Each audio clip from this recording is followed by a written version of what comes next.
নমস্কার বন্ধুরা, আমি সুস্মিতা তোমাদের কাছে নতুন একটি রেসিপি নিয়ে চলে এসেছি। নিরামিষ দিনে ঝটপট বানিয়ে ফেলুন এই রেসিপি। বাচ্চা থেকে বড় সবাই চেটে পুটে খাবে, কোনো চিন্তাই থাকবে না।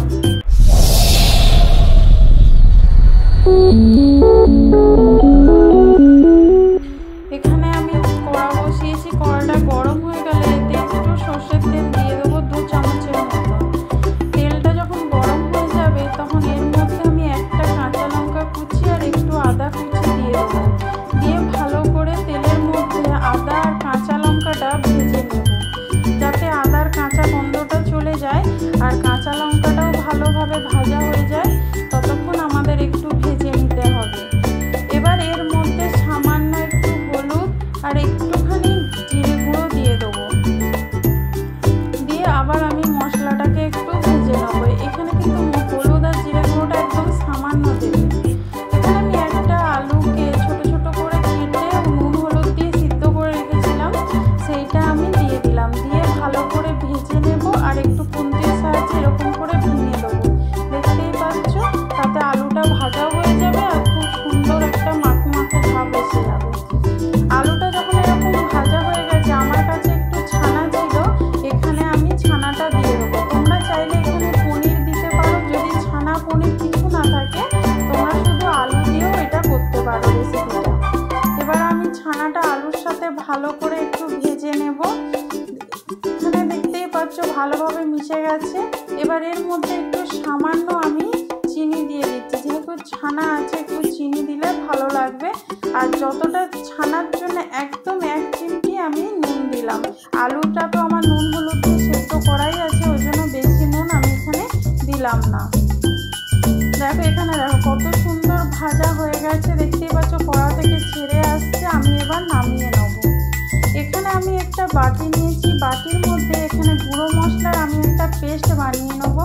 এখানে দিয়ে দিয়েছি 1 চামচ জিরে গুঁড়ো, 1 চামচ ধনে গুঁড়ো, 1 চামচ লঙ্কার গুঁড়ো আর স্বাদ মতো নুন আর হলুদ দিয়ে আমি এই পেস্টটা বানিয়ে নেব। হলুদ আর নুনটা আমি স্বাদ মতো দিয়েছি আর 1 চামচ লঙ্কার গুঁড়ো দিয়েছি। ঝালটা তোমাদের পছন্দ মতো তোমরা দেবে। সব কিছু দেওয়া হয়ে গেছে। এবার আমি একটু জল দিয়ে এর একটা পেস্ট বানিয়ে রাখবো। এরকমভাবে তোমরা মশলার যদি পেস্ট আলাদা করে বানিয়ে রাখো, তরকারিটা খুব সুন্দর হয়।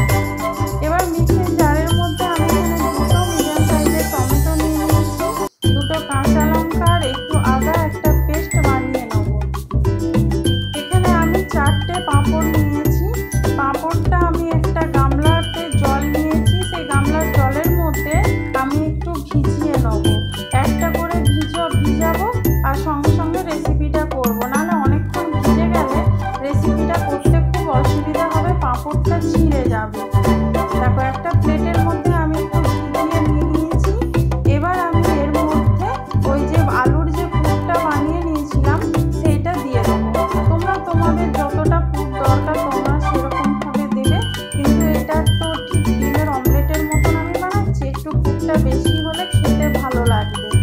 দেখো এরকম পুরটা দিয়ে দিয়েছি। এবার আমি চারদিকে একটু ভাঁজ করে নেব।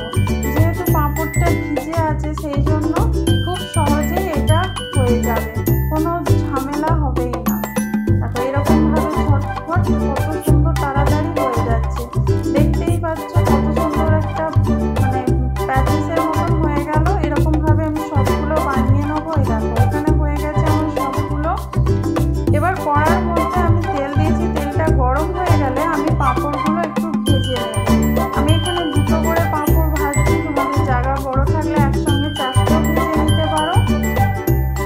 আমি এখানে 2টো দিয়েছি। আমার একদিকটা ভাজা হয়ে গেছে, আমি অন্য দিকটা পাল্টে নিচ্ছি। এরকমভাবে আমি কিন্তু লো আছে পাঁপড়টা ভেজে নেব। এরকমভাবে তোমরা ঝাল না করে ডাল ভাতের সাথেও তোমরা খেতে পারো, খুব ভালো লাগে, এরকম মচমচে একদম। পাঁপড়টা ভাজা হয়ে গেছে, এবার নামিয়ে নেব। এই তেলের মধ্যেই আমি টমেটোর যে পেস্টটা বানিয়ে রেখেছিলাম সেই মশলাটা দিয়ে একটু কষিয়ে নেব। দেখো এখানে পুরো পেস্টটা এখানে দিয়ে দিচ্ছি, দিয়ে মশলাটা ভালো করে একটু কষিয়ে নেব। যে টমেটোর যে মশলাটা ভালো করে কষানো হয়ে গেলে গুঁড়ো মশলার যে পেস্টটা বানিয়ে রেখেছিলাম রেখেছিলাম সেইটা আমি দিয়ে দিলাম। দিয়ে এবার ভালো করে মশলাটাকে কষাতে হবে, কিন্তু লো আছে। এবার এর মধ্যে আমি সামান্য একটু চিনি আর একটু কাশ্মীরি লঙ্কার গুঁড়ো দিয়ে দেবো। কাশ্মীরি লঙ্কার গুঁড়োটা আমি কালারের জন্য দিয়েছি। আর একটু কসুরি মেথি পাতা এখানে হচ্ছে হাতে করে ঘষে আমি দিয়ে দিলাম। এটা যখন মশলার সাথে কষানো হবে তখন এই মেথি পাতার গন্ধটা খুব সুন্দর হয়, সেই জন্য আমি প্রথম দিকেই দিয়ে দিলাম। মশলাটা এবার কষিয়ে নেবো। দেখো কত সুন্দর মশলাটা কষানো হয়েছে, দেখতেই পাচ্ছ তেল ছেড়ে দিয়েছে। এবার আমি এর মধ্যে জল দিয়ে দেবো। আমি কিন্তু বেশি জল দিচ্ছি না, তোমরা যদি ঝোল রাখতে চাও তাহলে জলের পরিমাণটা বেশি দেবে।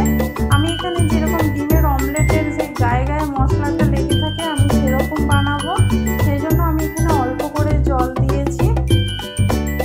তোমরা এরকম যদি বানিয়ে নিরামিষ দিনে বাচ্চাদের দাও, বাচ্চারা বুঝতেই পারবে না যে তোমরা এটা পাঁপড় দিয়ে বানিয়েছো। খুব সহজেই তারা খেয়ে নেবে আর একবার বানালে বারবার বানাবার অনুরোধ করবে। জলটা এবার ফুটে উঠেছে, এবার পাঁপড়গুলো আমি দিয়ে দেবো। পাঁপড়গুলো এই জলে দেওয়ার পরে কিন্তু অনেকটাই ফুলে ওঠে। যতটা এখন ভাজার সময় আছে, কিন্তু সেদ্ধ হওয়ার পরে কিন্তু এটা অনেকটাই ফুলে যাবে। এবার আমি মিডিয়াম আছে 2 মিনিট এটাকে একটু ফুটিয়ে নিলেই রান্নাটা আমার রেডি। দেখতেই পাচ্ছ আমার হয়েই এসেছে। এর ওপরে একটু গরম মশলা আমি দিয়ে দেবো। গরম মশলা গুঁড়ো দিয়ে নামিয়ে নিলেই একদম রেডি। এবার তোমরা গরম ভাতের সাথে, রুটির সাথে, পরোটার সাথে, যে কোনো জিনিসের সাথে এটা খেতে পারো, খুব সুন্দর লাগবে। নিরামিষ দিনে আর তোমাদের চিন্তা করতেই লাগবে না যে কি বানাবো। যখন মন চাইবে তখনই বানাতে পারবে। এমনকি বাড়ির লোকেরা তোমাদেরকে অনুরোধ করবে এই রেসিপিটা বানানোর জন্য। আমার রেসিপিটা কমপ্লিট হয়ে গেছে। এই রেসিপিটা যদি ভালো লেগে থাকে লাইক, কমেন্ট, শেয়ার করো।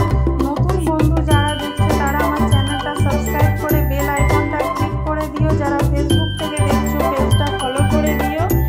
আর রেসিপিটা কেমন লাগলো অবশ্যই কমেন্ট করে জানাবে। আর যেসব বন্ধু আমার ভিডিও দেখছো তাদেরকে অনেক অনেক ধন্যবাদ আমার চ্যানেলে মূল্যবান সময় দেওয়ার জন্য।